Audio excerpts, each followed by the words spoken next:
Nagsimula ito nung tumawag si Sekmina Pangandaman sa akin nung nag-umpisa ang BICAM process last year, 2024. Ang sabi niya, katatapos lang ng meeting nila ni Pangulo at may instructions na mag-insert o magpasok ng 100 billion worth of projects sa BICAM.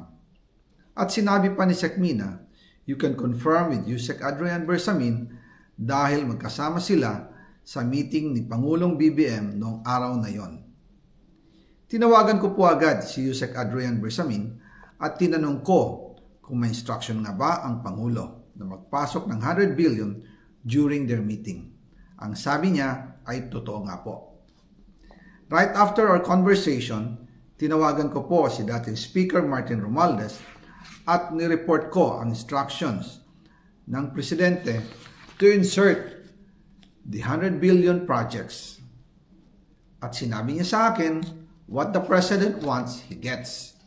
After ng ilang araw, nag-set po ng meeting si Sekmina Pangandaman at Yusek Adrian Bersamin sa amin ni dating Speaker Martin Romualdez sa Aguado Building in front of Gate 4 ng Malacanang at nandun din po si Yusek Jojo Cadiz.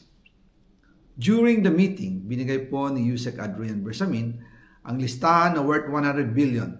Tinanong ko po si Yusek Adrian kung saan galing ang listahan. Ang sagot niya, galing kay PBBM mismo at binigay niya ito mula sa brown leather bag. Nung sinabi po ni Yusek Adrian Bersamin yung brown leather bag, naalala ko noong nasa Singapore kami right after the elections of May 2022 sa Hilton Hotel, kami ni dating Speaker Martin and PBBM habang pauwi at pabalik ng Pilipinas, hinabol ng PSG ang brown leather bag at ang sabi ni PBBM, maiwan na lahat, wag lang ang brown leather bag. Kaya naniwala ako na utos talaga ito ng Pangulo.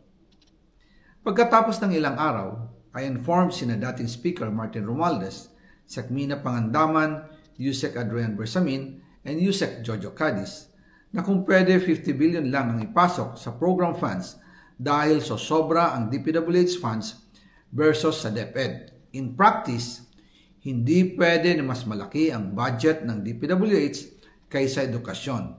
And yung balance na 50 billion, ilagay na lang sa unprogrammed funds for the 2025 budget.